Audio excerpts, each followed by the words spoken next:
and listen to my story about a man named Jed. A poor mountaineer barely kept his family fed. And then one day he was shooting at some food, and up through the ground come a bubbling crude oil, that is, black gold, Texas tea. Well, the first thing you know, old Jed's a millionaire. The kinfolk said, Jed, move away from there. Said, California is the place you ought to be. So they loaded up the truck and they moved to Beverly Hills, that is, swimming pools, movie stars. The Beverly Hillbillies.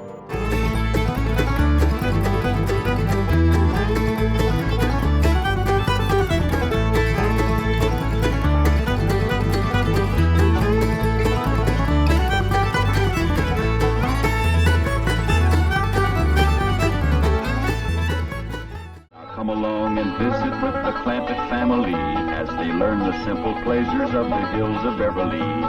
That includes the products of your sponsor of the week, the cereals of Kellogg's, Kellogg's of Battle Creek. Corniest flakes anybody makes, Kellogg's.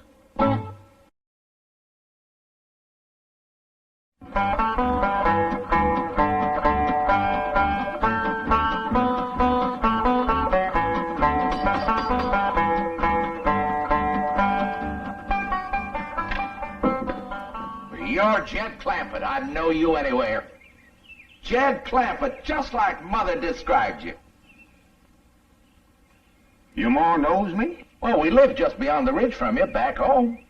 Well, it's mighty nice to have somebody from back home drop in on us. And it's mighty nice to feel the firm, friendly grip of a real mountain man again. Come in, come in. Don't believe a crunching egg. Jones, Harry Jones. There's an article here concerning a confidence man known to be operating in this area. So? His M.O., that is police vernacular for modus operandi, which in turn is Latin. I know what modus operandi means. I watched Dragnet for 7 years. Sorry, Chief. To continue, his M.O. is to prey upon rural types, especially those who have come into money, like the Clampetts. He's particularly... Let's see that. Harry Jones, alias Herbie Jones, alias Herbie Brown, alias Herbie Brower. Came out to California and struck it rich. Acquired a lot of property. But now my heart says, Herbie boy, go back to the land of your childhood. You said your name was Harry. Oh, it is. Herbie's my second name. The one Mother always used to favor. When I think of that, I think of home and Mother. Your mom passed on, has she? Well, no, she's very, very sick. That's why I have to dispose of all my vast California holdings and hurry to her side. Now, Mr. Clampett, how would you like to buy the Hollywood Bowl? Where you going? Well, I gotta go out and fetch Granny. She takes care of buying everything for the kitchen, like pots and pans and bowls. No, Mr. Clampett. It's not that kind of a bowl. The Hollywood Bowl is a vast open-air amphitheater, seats 20,000 people. What in the Sam Hill would I want with a place like that? What? Well, do you know how much money the Hollywood Bowl took in last year? Can't say as I do. $4 million. Is that a fact? That's right. $4 million? Yes, sirree, Bob. What the Sam Hill would I want with a place like that? You mean $4 million doesn't interest you? Not especially. I already got more than I need now. Well, congratulations. You just passed the test. What test? I just wanted to see if you were still that sweet, honest, ungreedy man that my dear mother told me about. Get Clampett on the phone. As the bulletin says, he is particularly clever at selling public parks and monuments to these rural types. He convinces them that he's one of their own kind. Sorry, Chief, the line's busy. Tell me, Mr. Clampett, what do you like to do? What I mean is, what are your favorite pastimes? Well, I reckon hunting, fishing, whittling. Well, then, the Hollywood Bowl is exactly what you need. I don't quite follow what you mean. Well, let's take whittling, for instance. You know there are 20,000 wooden benches in that place? And if you get tired of whittling, you just turn on the water, fill her up, throw in a few trout, and you got the best doggone fishing hole you ever saw. What about hunting? Hunting. Why, in those hills surrounding the Hollywood Bowl, especially on Mulholland Drive, you'll find more wolves up there than you'll find in any place in this here country. What do you know about that? Ed, where are you? We're in here, Granny. Ed, can you get the top off of this? Oh, I didn't know we had company. Mr. Jones, this here is, Of course. Granny, I'd know that face anywhere. Mr. Jones is from back home in our part of the country. His family used to live beyond the ridge from us. Jones? Jones. I recollect a family of Joneses that lived beyond the ridge. That must have been They was horse thieves. different Jones.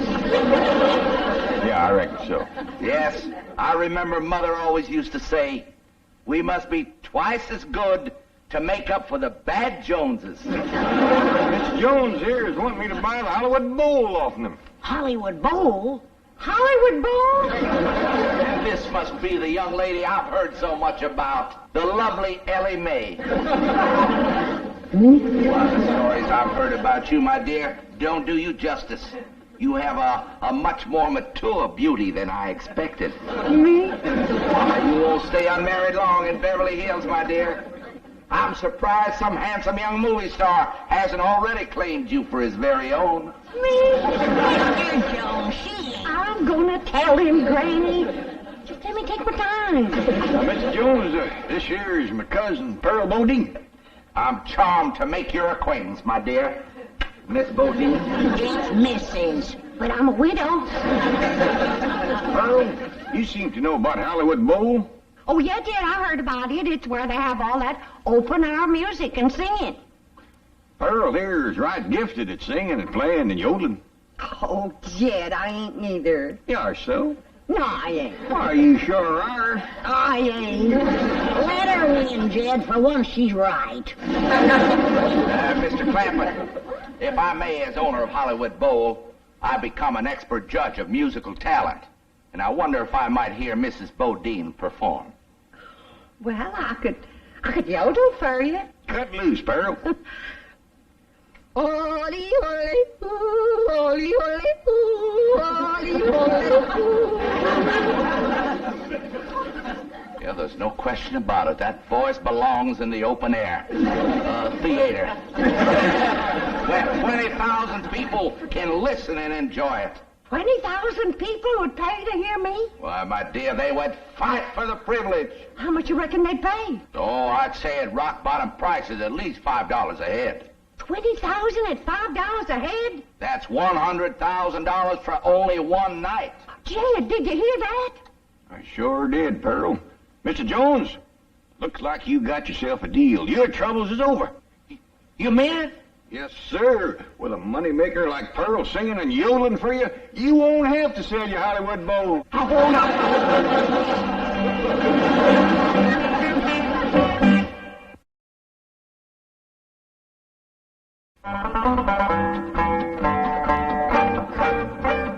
Here you are, Mr. Jones. Thank you, my dear. Hello? This is... Did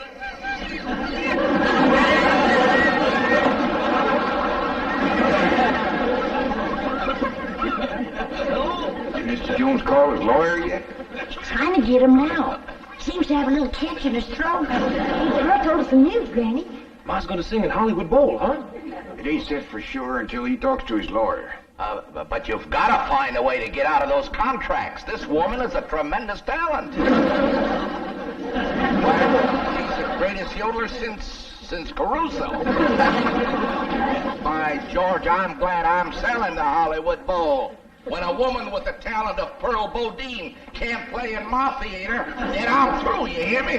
Through! I ain't gonna sing in Hollywood Bowl, Mr. Jones. We're booked solid, my dear, and I just got to honor those contracts. But if someone else was to buy the Hollywood Bowl, he could make new deals. He could put in anybody he wants. Jed, it wouldn't do no harm to go look at the place, would it? Oh, I don't reckon there'd be no harm in that. Fine, I'll have my car sent around. No need to do that. Jethro can drive us all up. You got a car that'll hold all of us? Sure, bring it around, Jethro. Well, then, by George, let's go.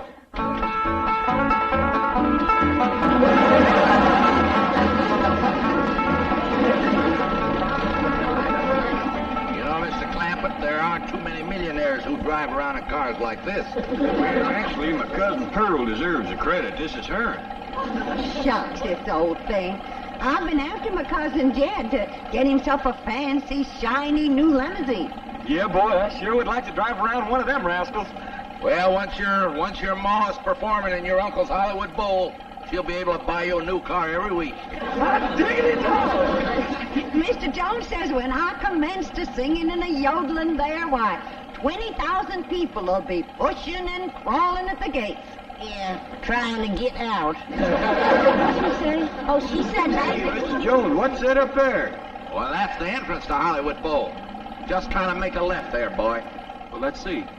Right is the side where I carry my buckeyes. So left is...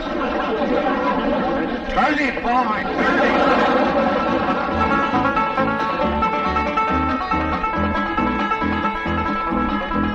I'm going to throw in all these buildings as part of the deal. Won't cost you a cent. Now, you'll notice the trees are all in A1 condition. Solid wood, every one of them, and loaded with sap, too. And this here is a famous traveling sidewalk. Takes you right up the hill with no effort on your part. Just stand still and ride. Gives you a beautiful view of Hollywood Bowl. Now, isn't this wonderful? Saves wear and tear on the shoe leather. And this is just one of the features of this wonderful investment you're making, Mr. Clampett. Come right along with old Honest Hank. Just like city folks, too darn lazy to even walk. Say, incidentally, if you folks buy this here bowl, I'm going to throw in that traveling sidewalk absolutely free of charge. Ain't he a nice man? Well, Mr. Jones, you sure have took nice care of this place. Well, thank you, Mr. Clampett. Something my mother taught me. Never sell anything that isn't perfect, son. Especially if you sell it to a friend. Where's all them seats you was talking about? Oh, they's over here. But I think the best way to see them is from the stage. Why don't you all just follow me? Well,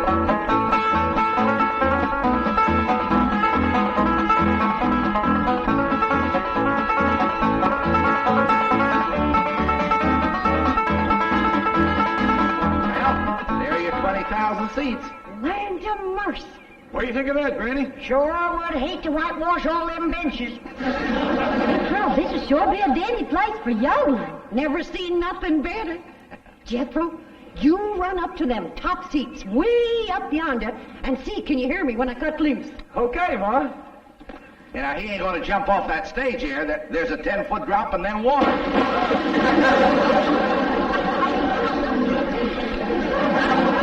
Mr. Pete, Jethro. Hey, Ma, when you sing and yodel here, be careful about stepping off this here ledge. There's an awful deep puddle down there. Why can't you watch where you're going? Is he going to be all right? Yeah, that won't hurt Jethro none. His clothes will tighten up a little, but he'll dry out in no time. Well, Mr. Clampett, how do you like our bowl? Right nice, Mr. Jones. Yeah, by the way, I think it's time we dropped all these formalities. From here on in, why don't we just make it Jed and Henry? I thought you said your name was Harry. Harry Herbert. Yeah, it is. Harry Herbert Henry. H.H.H. Jones. My mother used to say, those 3 H's stand for honesty, humility, and honor. Why don't you just call me what everybody else does? Honest Hank. That's a mighty dandy name, all right. One you can be proud of. Well, like I was starting to say, this is a mighty fine place here for whittling and yodeling, but I don't think it's any great shakes for hunting and fishing like you said it was. You know something, Jed? You're absolutely right. Just goes to prove how long I've been away from the hills. But I got another piece of property not too far from here. It's the greatest spot for hunting you ever saw, full of animals. And I'm going to sell it to you dirt cheap. It's called Griffith Park. Yeah, named after my dear old mother. That's a mighty pretty name for a woman, Griffith Park. Unusual. Jed, why don't we take a run over there and have a look around? Well, that sounds like a mighty fine idea. Granny, Ellie Mae, Earl, we're all going over and look at a piece of hunting property Mr. Jones has got. Hank. Honest Hank. That looks like somebody's thrown a spell on her. Yeah, she acts like she's in some kind of a trance or something. Earl. Earl? Hey, Pearl? Pearl? Pearl? Pearl? Earl. Earl? Hey, Pearl? Pearl?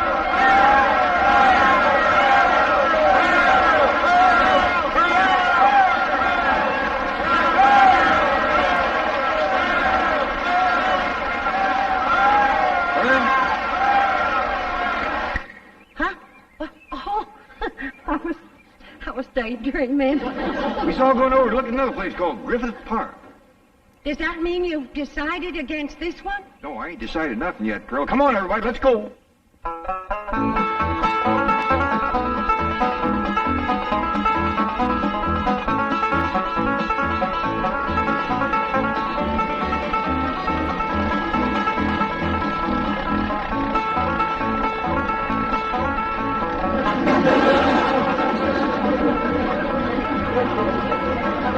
Now watch out, Jethro. There's a lot of cars on this road. That is more automobiles than I've ever seen in all my born days. Going so fast. Sure is good they's going the same way. Yes, ma'am. Because if one of them rascals decides to turn around and head back, there's going to be an awful mess. No need to worry about that, boy. The cars going the other way are using that road over there. Where's all these folks going in such a hurry? Well, the ones using this road are going to Los Angeles, and the ones on that other road are coming back. If they just slow down a mite, the ones coming back could shout over to the ones going what they've seen, and then maybe some of them wouldn't have to go. Yeah, that's a good thought. Say, Ellie Mae. Your daddy tells me you like animals. Sure do, Mr. Jones. I ain't never met one yet I couldn't make friends with. She's got a way with critters that is plumb amazing. I like that. I like that a lot. You know, I'll tell you folks what I'm going to do. Ellie Mae, if your papa buys Griffith Park, I'm going to throw in at no extra cost, mind you, my entire collection of fabulous animals from all over the world. I call it the Griffith Park Zoo. Mighty big-hearted of Mrs. Jones. Honest fact.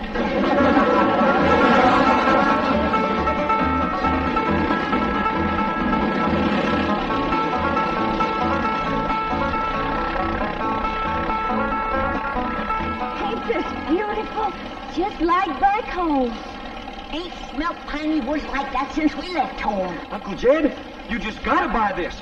Well, we can build us a cabin in here and come hunting all the time. You ain't gonna shoot at my critters, are you? When you go hunting, Ellie, you got to have something to shoot at. You leave my critters be. Ellie Mae, turn him loose. Oh, if he hurts either one of my critters, I'll hit him on the jaw so hard he'll be able to look down his back and without even turning his head. Now, Ellie Mae, ain't nobody gonna do nothing. Nobody. Or their critters. Besides, they ain't ours yet. We ain't bought the place. How much you asking for this here Griffith Park, Mr. Jones? Hank, Pearl. Call me Hank. All right, thanks. Never mind holding hands, Annie. Pearl, that's a sure trick of a crooked horse trader. So you won't look too close at the horse or listen too close to the price. How much y'all want for this here Griffith Park, Hank, honey?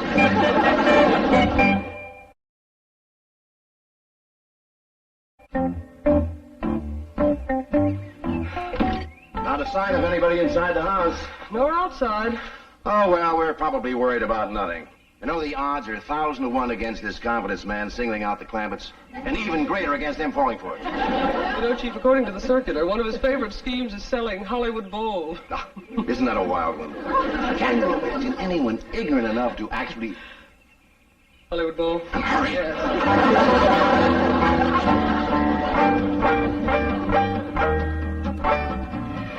Well, Jed, you old hound dog, what do you think of my collection of critters? I ain't never seen nothing like it in all my born days. Granny, how about that? If that don't beat all, a jackass with stripes. Granny, you ain't seen nothing yet. They even got bobcats with stripes. But them rascals is so high, and as long as from here, that pose. Yeah, they's what they call tigers. Cost me a heap of money, bring them all the way from India. Mr. Jones, you ought to be ashamed. Putting all them critters in cages and pens. Don't you know critters like to be turned loose? Now, you simmer down, Ellie. The only reason I put them in pens and cages so your pa could look them over, see what he's buying. I didn't want to have him go traipsing all through the brush. Nice, so made it, Ellie Mae. Well, I reckon. But turn them loose quick as you can. Yeah, I will, Ellie. That's a wonderful girl you got there. As a matter of fact, you got a wonderful family. My kind of people, as Mother would say. Anybody seen Jethro? Jethro? It's awful hard to keep track of him amongst all these animals. I didn't mean that the way it sounded. Of course, Jethro's a good-looking boy. Well, why shouldn't he be? His mother's so beautiful. Well, I'll be doggone. Ain't they funny-looking little fellers? Yeah, I don't blame you for staring. I told Ma I looked funny in a necktie. That wild daughter of yours has jumped in with them bars. I seen her. She's in there with them big varmints coming on quick. Sure have been a hankering to meet up with you fellas. Pa says when his pa was a boy, there's lots of you fellas in the hills back home. But by the time I come along, you'd all gone away. Sure do like you. You're so nice and soft and furry. You're friendly, too. If my pa buys this here Griffith Park, I'll take you home with me. There's a heap more room there to roam around than you got here. There's some nice big trees for you and me to climb.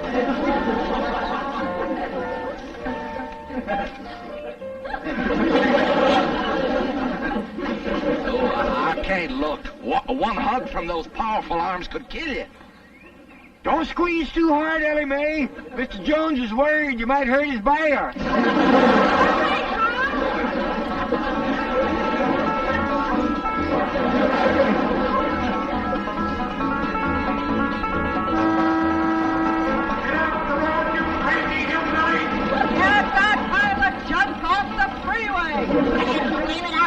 Broke my shotgun, they wouldn't talk back to us that way. Driver, this road sure ain't very polite. They's downright mean a honking and a yelling like they.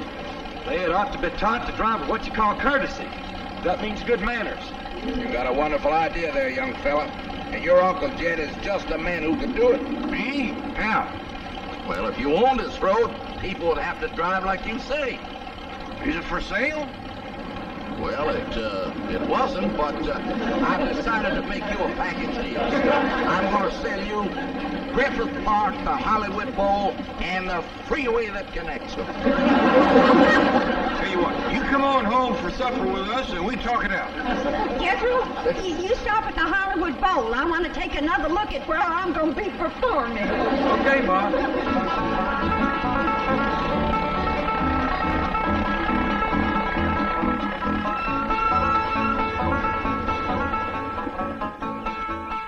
Jed, you and Mr. Jones go on inside and talk out your business.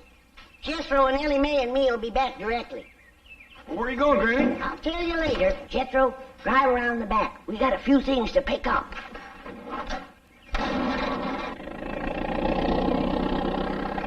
Wonderful little woman. Reminds me for all the world of my sweet little, gentle, gray-haired old mother.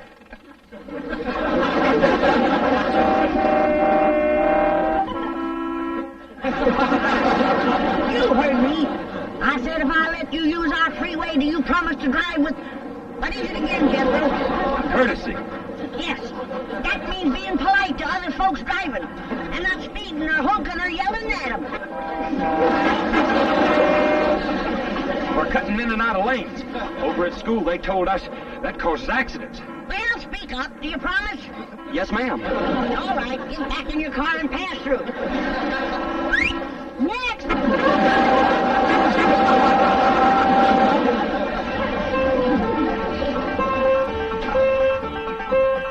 Mr. Clampett, I hope we're not too late. We'd have been here sooner, but we had to avoid the freeway. There's an unbelievable jam up. That Mr. Jones is a crook. I hope you didn't give him no money. Ah, Pearl, I didn't give him no money. Well, where is he? Inside. And you know something? He ain't no mountain man. He can't hold his liquor worth shucks. Mr. Clampett, how would you like to buy as silly as San Francisco? See what I mean? And he didn't have no more than half a jug.